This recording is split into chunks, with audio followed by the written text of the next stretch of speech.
Have a good day, ma'am. I'm Jayvee Antonis, currently taking a Bachelor of Secondary Education, major in English 2 at Mount Carmel College of Pasiguran. This time, I'm going to discuss a topic that assigned to me, the three-dimensional grammar framework. First of all, I would like to define the three-dimensional grammar framework. The three-dimensional framework of grammar, which has been evolved in consonance with the communicative approach to language, which encourages language use over imparting rules of language. In a connection, Freeman draws our attention to the research evidence which proves the positive effect of focusing the learner's attention on linguistic forms in the context of communicative interaction. In contrast, research has shown that researchers who focus students' attention linguistic from during communicative interaction are more effective than those who never focus on form or who only do so in the contextualized grammar lessons. The three-dimensional framework of grammar facilitates the usage of grammar structure with accuracy, meaning, and appropriateness. Sells, Murcia, and Larsen, Freeman, 2001.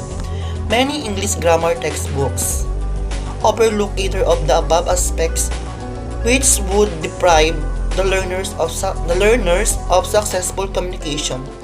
This framework also considers grammar as a dynamic system rather a static one. The authors of this framework put forward in the form of a pie chart, and the boundaries between these dimensions are primable and are included by bidirectional arrows. As it was evolved, there is no hierarchy existing among these three dimensions, rather all the three are interconnected. The three dimensions of the framework, which is the form, meaning, and use, are become the three wedges in the diagram and are interconnected by arrows which are not visible in the above diagram. Changes in one wedge would affect changes in other wedges. The first dimension is form and structure, which indicates wedge, meaning, and semantics, indicates social context, linguistics, discourse, context, and presupposition about context. There are questions about teaching grammar. First, should we teach grammar or should we simply create the conditions by which learners learn naturally? The second, what grammar should we teach? The third, when should we teach grammar? It is best to teach grammar when learners first start to learn L2 or to wait until later when learners have already acquired some linguistic competence. And the last one, should grammar instruction be missed? The application value of three-dimensional framework. The application value of three-dimensional framework can be seen from the way it has been applied to analyze some of grammar texts. Mascia's 2010 employed this to analyze grammatical aspects as discussed by some course book writers. He explored the three dimensions of form, meaning, and use of three-dimensional framework from the perspective of English passive, which into ELT course books, Mascia's 2010. The two books selected for the analysis were Reward, Greenall, 1995, and New Headway, Source, 1996.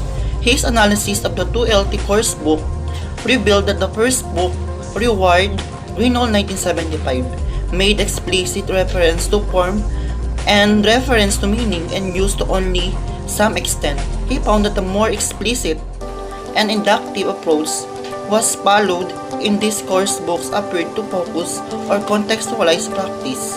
Lastly, the other books, New Headway, Greenall, 1995, focus predominantly on meaning and use. The activities in this book were seemingly consciousness raising.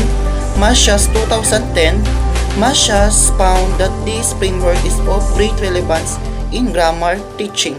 In the context of practical teaching of grammar in classrooms too, teacher can use three-dimensional framework and achieve greater success, making grammar teaching more meaningful as this framework contextualizes grammar. That would be all. Thank you.